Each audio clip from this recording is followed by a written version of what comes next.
ويبدل الله سيئاتهم حسنات। বান্দা যদি শয়তানের প্ররোচনায় পড়ে গুনাহ করে, গুনাহ করার পর তাওবা করে, তাওবাতান নাসুহা করে, আল্লাহর নবী বলেন এই বান্দাকে আল্লাহ তাআলা এমন ভাবে ক্ষমা করে দেন, আল্লাহও বলেছেন ক্ষমা করে দেন। শুধু ক্ষমা করেন না, বরং ক্ষমা করেন এইভাবে পিছনে যত গুনাহগুলি করেছে এই গুনাহগুলির বদলে আল্লাহ পাক নতুন নতুন করে নেকি লিখে দিবেন। জোরে বলেন সুবহানাল্লাহ। নতুন নতুন সওয়াব আমলনামার মধ্যে দিয়ে দেওয়া হবে। এই হল মুমিনের গুণ। এজন্য আল্লাহ বলেন আত-তাইবুন, ও মুমিনেরা যারা আমল করে ঈমান এনেছো, আত-তাইবুন, একজনকে ডাকবেন নাই, আল্লাহ সকলকে যারা তওবা করে, সকলকে যারা গুনাহ করেছে তাদেরকে আল্লাহ একটা শব্দ দিয়া গোটা তামাম দুনিয়ার সকল গুনাহগারকে যারা তওবা করবে তাদেরকে আল্লাহ তাআলা এক বাক্যে দিয়ে ডাক দিয়েছে, ও তওবাকারীরা, এখনো সময় আছে। গুনাহ করেছো, মদ খেয়েছো, জুয়া খেলেছো, জেনা করেছো, ব্যভিচার করেছো, হত্যা করেছো, লুণ্ঠন করেছো, সন্ত্রাসী করেছো, মাস্তানি করেছো, চাঁদাবাজি করেছো, ঘুষ খেয়েছো, এখনো সময় আছে আমার কাছে, তওবা করো, আমি রব্বুল আলামিন তওবা কবুল করব।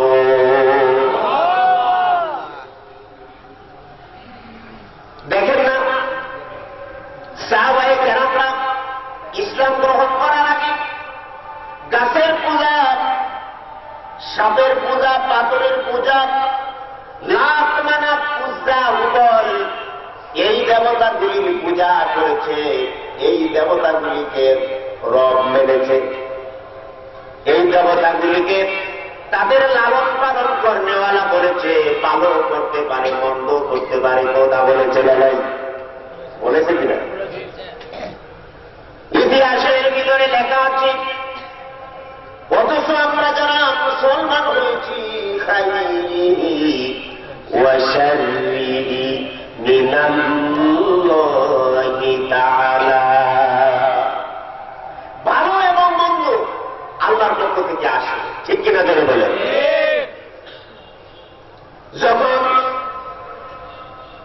কোন মানুষ তার পিছনের গুণাবলী স্মরণ করে, গভীর রজনীতে উঠে তাহাজ্জুদের নামাজ পড়ে, আল্লাহর দরবারে বিছানায় খাড়া হয়ে, আল্লাহর ধ্যানে খাড়া হয়ে পিছনের গুনাহগুলির কথা স্মরণ করে, আল্লাহ নবী বলেন যখনই সে স্মরণ করা শুরু করবে তখন থেকে আল্লাহ তাকে মাফ করা শুরু করে দিবে।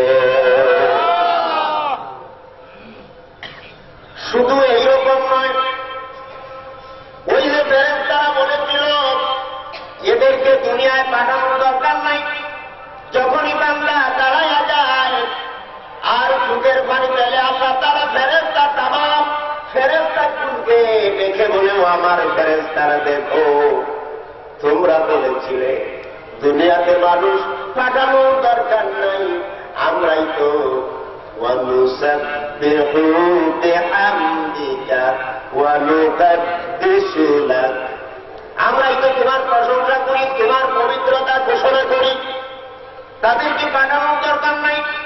আল্লাহ বলেছেন ইন্নী আ'লামু মা লা তা'লামুন, আমি যা জানি তোমরা তা জানো না।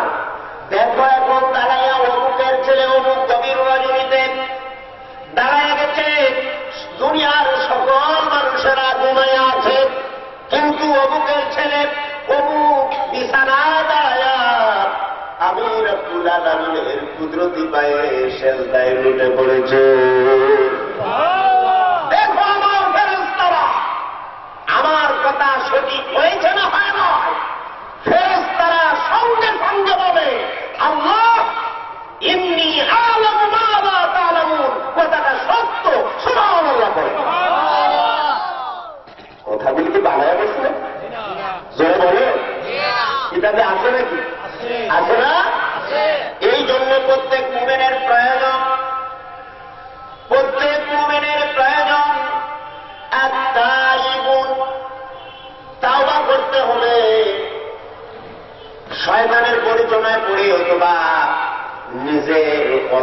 একটা গুনাহ হয়ে গেছে, আল্লাহর কাছে সঙ্গে সঙ্গে গুনার কাফারা হিসাবে নামাজ আদায় করে সেজদা দিয়া আল্লাহকে বলেন, আল্লাহ শয়তানের গরু চড়ায় করে গুনাহ করে ফেলেছি, আল্লাহ মেহেরবানি করে তুমি আমাকে মাফ করে দাও। আমার মুসলমান ভাইয়েরা, এরপরে আল্লাহ বলেন, আল-আবিদুন, ইবাদতকারী। তাওবা করতে হলে ইবাদত দরকার আছে না নাই? জোরে বলেন, তাওবাটা এমনি এমনি হবে না। আমরা মানুষেরা তাওবা করার সিস্টেমটাও জানি না। মদ খেয়েছি, জুয়া খেলেছি, জেনা করেছি, ব্যভিচার করেছি, হত্যা করেছি, দৌড় দিয়ে চলে গেলাম একজন বুজুর্গের কাছে। এই বুজুর্গ আলেম বুজুর্গ নয়, আপনারা বুঝেন নাকি? আমার আলোচনা বুঝেন? বুজুর্গের কাছে চলে গেল। এই বুজুর্গের চুলটা ছোট ছোট নয়, লম্বা লম্বা চুল, নখগুলি লম্বা লম্বা, মোষ লম্বা, দাড়িও লম্বা, মুখ দেখা যায় না, আছে না নাই? তার কাছে গিয়ে গামছা ধরে তাওবা করে।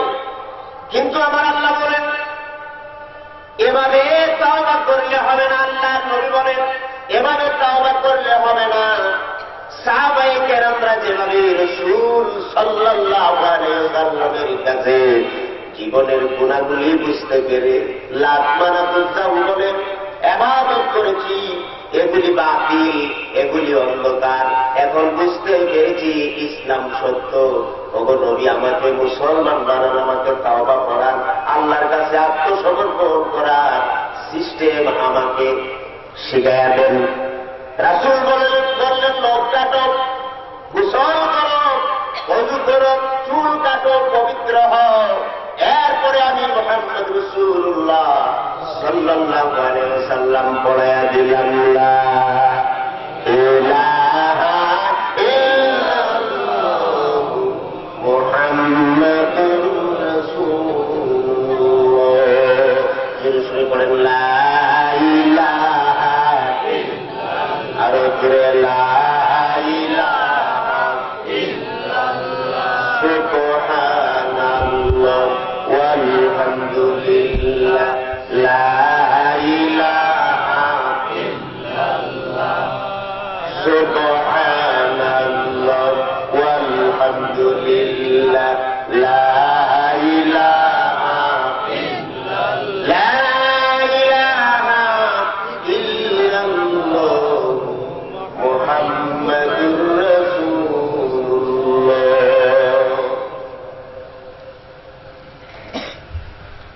তাওবা করে মুসলমান হয়ে গেল, পিছনের গুনাহগুলি শেষ হয়ে গেল।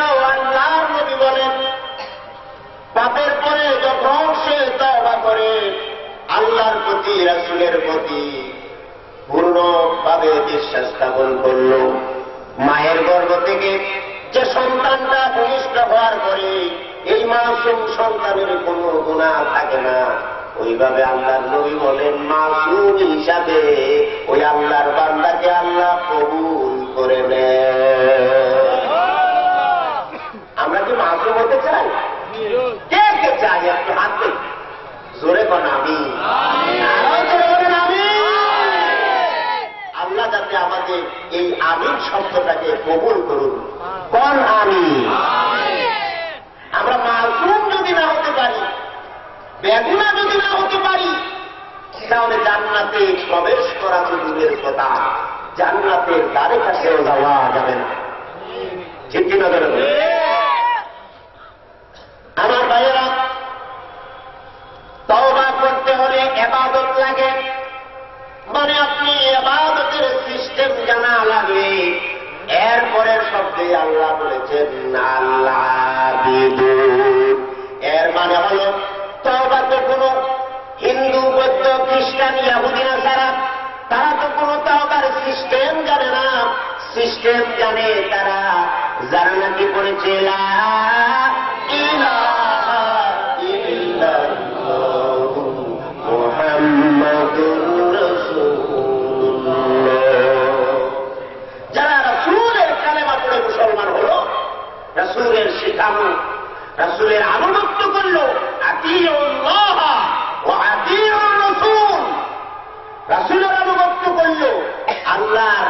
মুক্ত করল।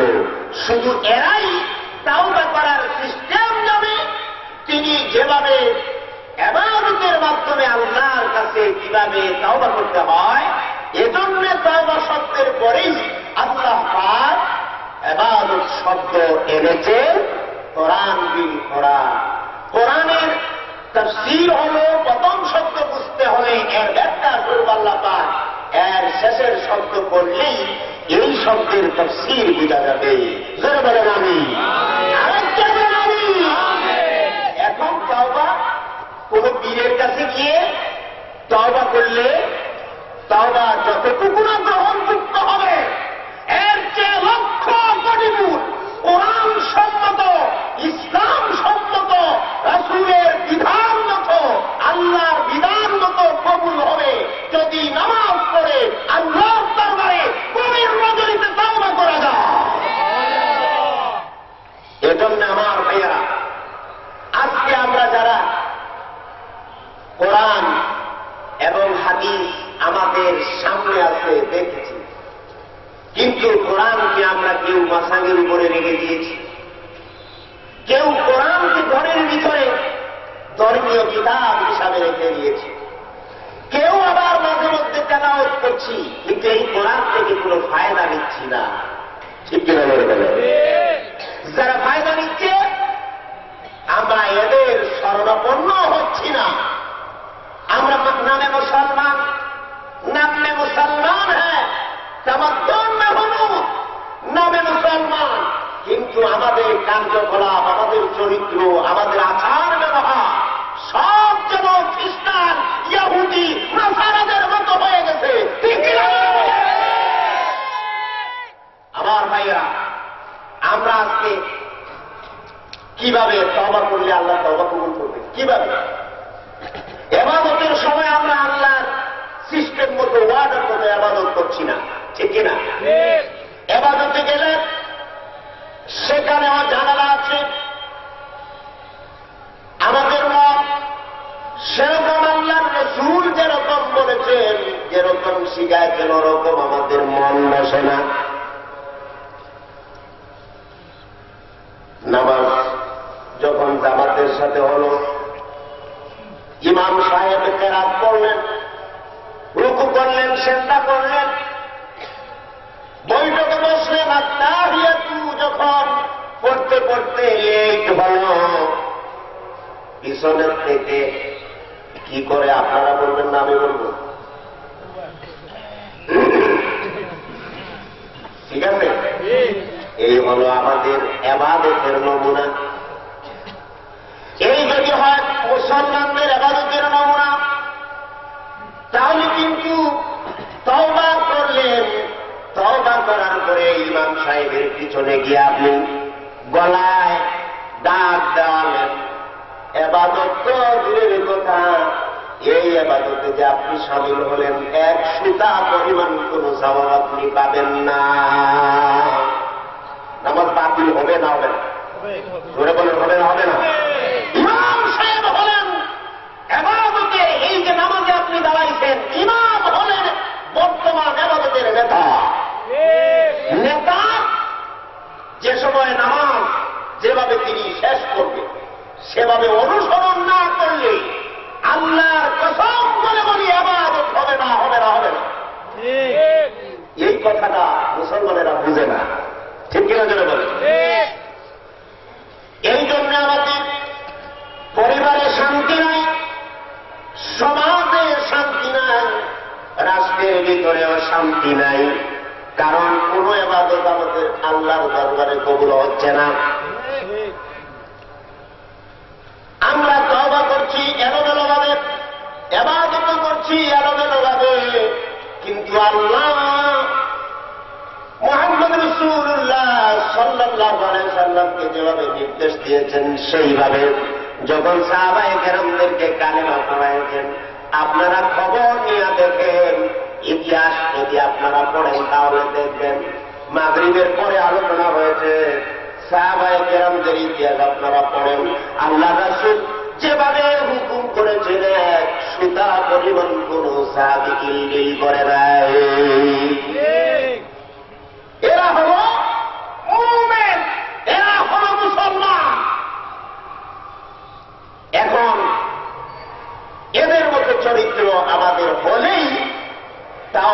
নাসুহা কবুল হবে। জোরে বলেন আমিন। জোরে বলেন আমিন। আমরা রাসূলের আদর্শ গ্রহণ করতে চাই, আমরা সাহাবায়ে কেরামের আদর্শ গ্রহণ করতে চাই। কেন চাই? তাদের তওবা আল্লাহর দরবারে এত কবুল হয়েছে। আল্লাহ তাআলা বলেন রাদিয়াল্লাহু আনহুম ওয়া রাদু আন। আমি তাদের উপরে রাজি হয়ে গেলাম আর তারা আমার উপরে রাজি হয়ে গেল। এর মানে হলো আল্লাহ রাসূল যেভাবে হুকুম করেছেন, মা আতাকুমুর রাসূলু ফাখুযুহু ওয়া মা নাহাকুম আনহু ফান্তাহু। আমার রাসূল যা নিয়ে এসেছেন সেটি যদি তোমরা অনুসরণ করো তাহলে ভাগ্যবান, আর আমার রাসূল যা নিষেধ করেছেন সেটা যদি বর্জন করো তাহলে তোমরা ভাগ্যবান। ঠিক কিনা? সেটা তোমরা গ্রহণ করো, রাসূল যা নিষেধ করেছে সেটা তোমরা বর্জন করো।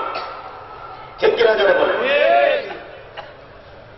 এখন আমরা রাসূল কি নিয়ে এসেছেন সেটাও আমরা জানি, রাসূলুল্লাহ কি কি জিনিসগুলি নিষেধ করেছেন সেটাও আমরা জানি। জানার পরে কিন্তু মানতে পারি না। ঠিক কিনা? কবরের ভিতরে যখন আপনাকে আমাকে শোয়া দেওয়া হবে, দুইজন ফেরেশতা আসবে। যদি গুনাহগার হন জাহান্নামে ফেলে দেওয়া হবে, আর যদি নেককার হন জান্নাতের বিছানা আপনার কবরে বিছায়া দেওয়া হবে। ফেরেশতারা আপনাকে স্বাগত জানাবে, আর জাহান্নামী হলে পরে জাহান্নামের ভিতরে ফেলে দেওয়া হবে। ফেরেশতারা বলবে, কি জন্যে জাহান্নামের ভিতরে এসেছো? তারা বলবে, মা সালাকাকুম ফি সাকর। কিসে তোমাদেরকে জাহান্নামে আনলো? ক্বালু লাম নাকু মিনাল মুসাল্লিনা ওয়া লাম নাকু নুতঈমুল মিসকিন। আমরা নামাজ পড়ি নাই, মিসকিনকে খেতে দেই নাই। নামাজ মানে ইবাদত, এই ইবাদতটা সুন্দর মতো পড়ি নাই, পড়েছি সারা জীবন, এমনও মানুষ পাওয়া যাবে। কিয়ামতের ময়দানে আল্লাহ তাআলা আমলনামা হাতে দিবেন, হাতে দেওয়ার পরে বলা হবে, ইকরা পড়ো, এই কিতাবটা পড়ো। কাফা বিনাফসিকা আল-ইয়াওমা আলাইকা হাসিবা। এই কিতাবটা পড়ো, তুমি এটা পড়ার জন্য যথেষ্ট। যখন বলা হবে গুনাহগার হলে পরে বাবা হাত পিছনের দিকে নিয়ে তাকে আমলনামা দেওয়া হবে, এই ব্যক্তি পড়বে, কোনো কিছু বাদ পড়ে নাই এমন ভাবে যখন দেখবে তখন বলবে, লা ইউগাদিরু সাগীরাতান ওয়ালা কাবীরাতান ইল্লা আহসাহা। আর একটা ছোট গুনাহ বাদ পড়লো না, একটা বড় গুনাহ বাদ পড়লো না, সব কিতাবের মধ্যে লেখা হয়েছে। এই জন্য আমার ভাইয়েরা কিসের অহংকার করেন, কিসের বাহাদুরি করেন, কি জন্য মাস্তানি করেন, কি জন্য গুন্ডামি করেন? আপনার শরীরের দিকে আপনি তাকা দেখেন, এই শরীরটা আপনার নিজের নয়, এই শরীরটা আল্লাহ পাক দান করেছেন। কেন দান করেছেন? মা খালাকুতুল জিন্না ওয়াল ইনসা ইল্লা লিয়াবুদুন। আমি মানুষ আর জিন জাতিকে একমাত্র কেবলমাত্র শুধুমাত্র আমার ইবাদতের জন্য সৃষ্টি করেছি। এই ইবাদতের মধ্যে সবচেয়ে বড় ইবাদতের নাম হলো নামাজ। ঠিক কিনা করে বলে? রাস্তায় নামাজ, পাহাড়ে নামাজ, গাড়িতে নামাজ, বাড়িতে নামাজ, খেতে খামারেও নামাজ আপনি আদায় করবেন। নামাজের ওয়াক্ত হলে পরে নামাজটা সাথে সাথে সেরে নিবে।